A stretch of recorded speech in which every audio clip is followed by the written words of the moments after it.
Good day mga Trugsoy! Another day, another vlog na naman mga Trugsoy. For today's video nga mga Trugsoy ay papunta tayo ng Caloocan. At dahil Caloocan ang way natin mga Trugsoy ay dito tayo dumaan sa C5. C5 dire-diretso yan, tapos dulong-dulo niya na ay pinakadulong-dulo na yan, yung sumisikat sa sa may nag-vlog diyan na dino-drone, ginagamitan ng drone yung bale, parang yung kalsada ngayon parang hindi tapos, ganoon, may mga ganung part siya na portion by portion siya na hindi pa natatapos. Basta meron ako napanood sa isang vlogger diyan na binlog niya na ginamitan ng drone. At nung pagdating nga namin dito mga Trugsoy, kanya-kanya na kami ng toka. Ako napatoka ako sa pag-change oil. Ayan, kung makikita po ninyo mga Trugsoy, ay dinrain ko na yung kanyang langis ng makina. Tapos si Kuya Victor kanina yung unang video, nakita nyo sa gulong naman siya sa preno. At pagkatapos ko i-drain mga Trugsoy, ito naman sinusunod ko na pong tanggalin yung kanyang oil filter po pala, fuel ako ng fuel, oil filter. Tapos ito si parang Ronnie mga Trugsoy, yan makikita po ninyo ay binabaklas niya na dyan yung ignition coil dahil nga babaklasin dito yung kanyang spark plugs mga Trugsoy. Dahil papalitan natin ng bago yan mamaya. At sa mga puntong ito, yan binabaklas ko na yung kanyang oil filter mga Trugsoy. And after that, eto na ang kanyang oil filter mga Trugsoy. Kung makikita po ninyo ay sobrang itim na talaga dahil nung chinek ni kaparing Ronnie ko yan sa kanyang gauge, yung kanyang PMS dapat niya na ay 10,000 kilometers lang dapat change oil na. Pero ang nangyari mga Trugsoy ay umabot siya ng 16,000 yung tinakbo niya bago siya nag-change oil. Kaya gamit na gamit talaga yung kanyang langis. Kita mo, makikita po ninyo Trugsoy, sobrang itim na yan dahil nga change oil, pati yan drain plug na yan mga Trugsoy, palit bago yan. Yo, good morning mga Trugsoy. Tayo ngayon sa Caloocan. Isang Mercedes-Benz na naman ang ating gagawin ngayon at ginagawa. Mercedes-Benz, anong unit na kuya? C-Class. C-Class. Si Kuya Victor, ginagawa niya yung preno nililinisan. Tapos ako, kanina binaba ko na yung mga cover sa ilalim. Tapos yung langis din drain ko na rin. Tapos yung filter na naman si paring Ronnie naman. Oil filter tinanggal ko na, tapos pinitan ko na rin. Tsaka yung air filter at tsaka aircon filter. Sheesh. Sunday grind. Hey Victor, shout out. Shout out ka.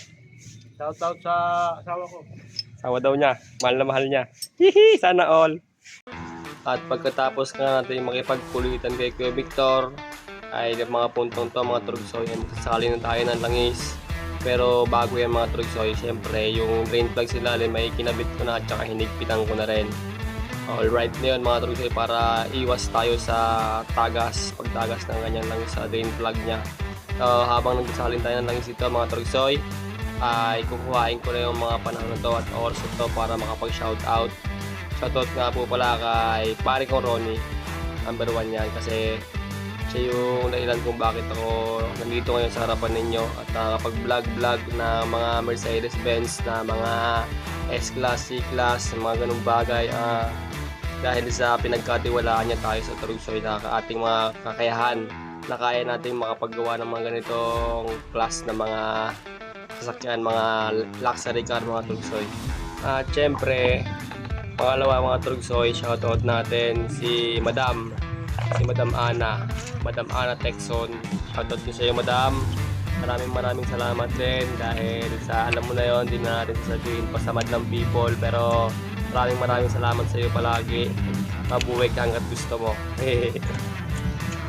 And after that mga Trugsoy, ito na yung langis niya. Yan, yung langis makikita po ninyo, sobrang itim na talaga, akala mo diesel engine siya at sa mga oras niya si parang Ronnie ko ay pinapapugi niya ulit yung C-Class na to mga Trugsoy, si 180 na to.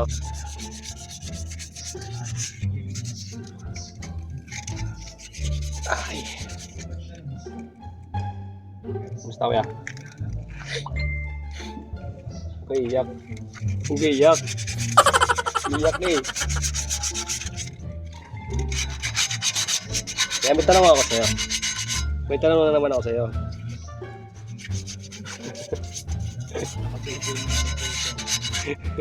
Siyempre may tanong na naman ako sa'yo. Katabi na naman sa'yo. Pag tumatabi ako sa'yo, may tanong ako sa'yo lagi. Ito, tama. Kung ang gumagapang sa ulo ng tao ay kuto at ang gumagapang naman sa aso ay garapata, ano naman ang sa kabayo? Ulitin ko. Kung ang gumagapang sa ulo ng tao ay kuto at ang sa aso naman ay garapata, ano naman ang sa kabayo? Tikbalang. Tigbalang. Tikbalang. Tigbalang. Tikbalang. Tigbalang. Ano? Plancha. Tama si boss. Hindi alam ni Victor. Alam po yun. And after that, ito na yung unit ni Sir ni another satisfied customer na naman. Napaka-pogi na at napaka-angas na po ulit ng kanyang Mercedes-Benz C180. Kaya ikaw mga Trugsoy, baka meron kang kakilala o kaibigan na meron kang Mercedes-Benz na gusto magpa-PMS dyan.